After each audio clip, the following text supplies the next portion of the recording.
Welcome to Trauma Recovery Anonymous, the podcast. My name is Richard. I am the creator and host and facilitator of this program. Choosing to deny your life in the present and to focus all of your attention and intention on events that happened in your past and lay claim to those events as though they happened to you is, imagine you are standing at the pit of snakes. And all around you, you have your family and your friends and everything in life that's in front of you. And you don't feel like you're fitting into your family.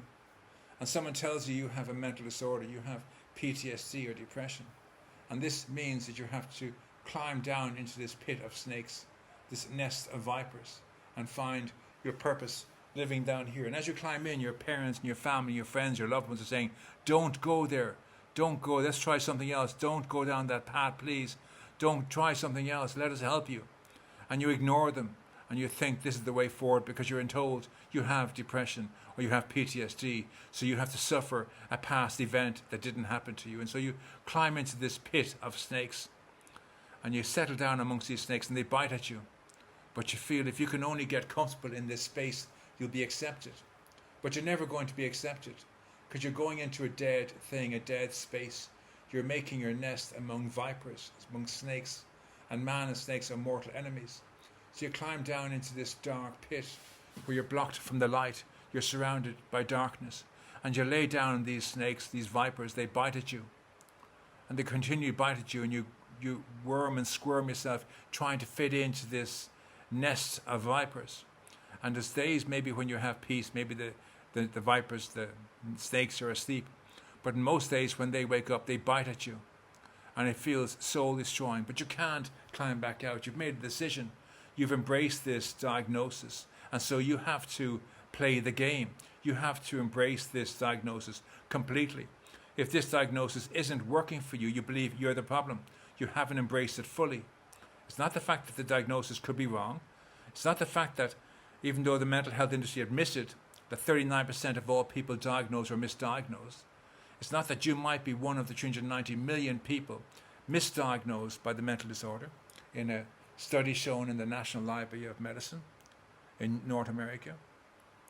You have to start believing that you are the problem, you're doing something wrong. And so if you're going to have depression or PTSD, you better invest all of your mind, heart, body and soul in having PTSD or depression. So you worm and squirm yourself deeper into this nest of vipers, these snakes who continually bite at you. And you think one day you'll be okay, one day it'll be okay. But man and snakes are mortal, dreaded enemies. And you'll never feel comfortable, and they'll never feel comfortable around you. You'll never feel comfortable with them. The Bible tells us that man and snakes are to be mortal enemies, and you're to squash their heads under your heel, and they will bite at your ankles. And here you are climbing into a nest of vipers, making your bed among these snakes, your mortal enemies, and you're choosing this to be your space, your sense of identity, your meaning and purpose. And your family call out to you to come back into the light, and you fight them off, and you argue with them, and you can't hear the truth that you're destroying yourself. You fully believe that this must be the solution because a mental health profession told you this is your solution. You must stay here. You have to invest in this. And if it's not working, it's not the mental health profession's fault. It's not that they've misdiagnosed you. You're just not working hard enough at having PTSD and depression. That's the terrible truth about PTSD and depression. Imagine if you went to a doctor with the flu and they gave you medication for the flu and they healed it. You'd walk away. If you broke your leg, you go to the doctor, you put your leg in a cast. Sorry, not your arm, leg in a cast. They give you medication for the physical pain, and after a few months it hit the cast off. And you go into rehab, and then suddenly you're walking again. Anytime you see a mental health professional, the idea is that you go to them for a solution. They offer you a solution. This solution takes maybe 9-10 months, and then you're free. But if you've been in therapy for more than 1 year, with more than one therapist on multiple medications, you've been in therapy for a decade or more, know that the solution isn't right. You have been misdiagnosed because you should be healed within 10 months. If you have such a thing as a mental disorder, they correct your thinking and you have your life back. But if you've been striving to make this diagnosis fit your frame. And no matter what you do, you take all the medications, you do all the therapies, you do all the instructions you've been given, go to all your therapy groups, all your therapy one-on-ones with your therapist, and nothing is working and things are getting worse, then the truth is the solution you're offered doesn't work. So let's imagine you sprain your arm, or you break a bone in your arm, and they put a cast in your leg, and your arm is broken, and they don't treat your arm, they treat your leg. What would happen? Well, your leg would probably wither if they didn't keep taking the cast off and giving it air and giving it exercise, but your arm would certainly deform or get worse over time. And they're not treating your arm, they're treating your leg. That's what it comes to with mental disorders. If they're treating your mentality, and it's actually you have a soul sickness, you're never going to get well. Certainly it's a great feeling in going to therapy and being heard and having your feelings validated. And suddenly start thinking, I wish my therapist was my family because they care about me more. The truth is your therapist is paid to listen to you. And they listen to you bitch and moan all day long. And they get paid for that. Your family, your loved ones, they love you unconditionally. And they know that the only way they can get you to become independent is to use tough love. So they won't validate your feelings anymore. They won't play that game. They'll try and push you to take some form of action, to climb out of that pit of vipers, to be a part of life again. They'll invite you to occasions, they'll invite you to social gatherings, they'll try to push you out of your comfort zone, like the mother bird pushing the baby bird out of the nest in the tree. If it doesn't open its wings and flies, it'll fall and die. It's trying to get you to be independent. Your family love you. They want you to be independent. They know they're not going to be around forever, and they need to have you fly the coop and become independent before they go. And so they use tough love. This is pure love. This is not hatred. This is not abandonment, rejection. This is not cynicism. This is your parents, your family loving you, wanting you to be independent. Don't make that mistake of thinking your therapist loves you more than your parents. Your parents are willing to use tough love, not to validate your feelings that you'll take action. Your therapist is paid to listen to you, and they listen to you all day long because they're paid to do that. And taking medication is going to suppress your feelings. But your feelings are your God-given instincts. They're your gut feelings to protect you in the face of any danger, real or imaginary. If in this moment right now, my words are triggering you, that's God telling you that this is an uncomfortable place for you right now. It may be He's saying to you, this is uncomfortable, but you need to hear this. Or He's saying to you, this is uncomfortable, but you're not ready to hear this today. I want you to put this on hold, make a note of this podcast, and come back to it later. Or He might be saying to you, I want you to do now is to turn this podcast off and go and find a friend of yours in your group and have them come back and listen to it with you. Or go and get your mum and dad and get them to listen to it with you. But not to do this alone. Maybe that's what God is telling you to do. Understand your anxiety is a superpower. It's God is telling you something's wrong in your life. You have to take some form of action. Our 6 responses are flight, fight, freeze, fawn, faith, and acceptance. Now, the freeze and fawn are early childhood responses. They're excellent for young, small children who can't leave the home, who can't defend themselves, who can't run away. They can use freeze to shut down, to isolate, to withdraw, to play dead, to disassociate, go to their place in their minds that's safe, maybe go to their place of fantasy in a Western or science fiction, somewhere they can be safe and they're not in the room featuring suffering, the trauma, the abuse. They're actually left the building mentally and emotionally, and they don't experience the abuse there and then. Then later on, when the abuse dies down, the noise dies down, they come back into their bodies. Perfectly healthy response for a small child, but not for someone growing up into adulthood, not for an adolescent or a teenager or a young adult or an adult. Freeze doesn't work anymore. And same with fawn. With fawn, we're not meant to people please. We're not meant to pretend we're happy when we're not. We're not meant to hide our feelings from our families. We're not meant to suffer in silence or suffer fools gladly or let people take advantage of us or let people walk all over us. We're meant to talk to our families, let them know how we're feeling, and not for them to fix us, but how do you cope with this feeling? And they say, I do this, I go for a run, I clean the house. You get busy, you clean the house, do your chores, do your homework, or you go for a run. And you learn from other people how they cope, you copy what they do, and then before you know it, you're building up a whole arsenal of healthier coping skills. Understand, you are not the problem. You're not meant to be living in a pit of snakes and nests of vipers that eat and pick at you all the time. You're meant to be out of the darkness in the light. Imagine you're in your room with depression and you've closed the curtains and turned off the lights and you're huddled in a corner. You're meant to stand up, open the window, open the curtains wide, let fresh air in, open the bedroom door so the draft goes through the whole house. Feel that breath on your face. Feel the wind blowing through your room. Feel the curtains and the net curtains shaking around the place. Pick up all the clothes off the floor and become alive in this moment. Be present in this 1 hour. Clean up your room. Put all your clothes in a clothes basket. Take off all your sheets off the bed and your pillowcases and your quilt cover. Put them in the wash basket as well. Bring it downstairs. If you don't know how to use a washing machine, look to your mum and say, Mum, I need to clean my sheets. I need to clean my clothes. I don't want you to do it for me. Can you teach me how to do it and I'll do it myself? And your mum teaches you how to do it and you'll learn how to use a washing machine. And then when that job is done, find out the cycle is 25 minutes, come upstairs and do something else in your room for 25 minutes. Start taking action in this 1 hour today to climb out of that pit of snakes. It'll be uncomfortable at first, it'll feel scary, and they'll all bite at you because you're disturbing so many snakes, but you climb out of that pit. And be ready to stop hiding your feelings from your family. Reach out with your hand and ask your mum and dad to help you up out of that pit, help you out of your depression, out of your PTSD, by finding out how they cope when they feel stressed, when they feel anxious, when they feel depressed, and copy what they do. And that's how they help you out of the pit of snakes, out of that nest of vipers. I know you've been lying there for a long time. You need to wash your body, go into your bathroom, go to your toilet and then brush your teeth, wash your hands with soap and water, and then climb into the shower and have a hot shower with soap and shampoo.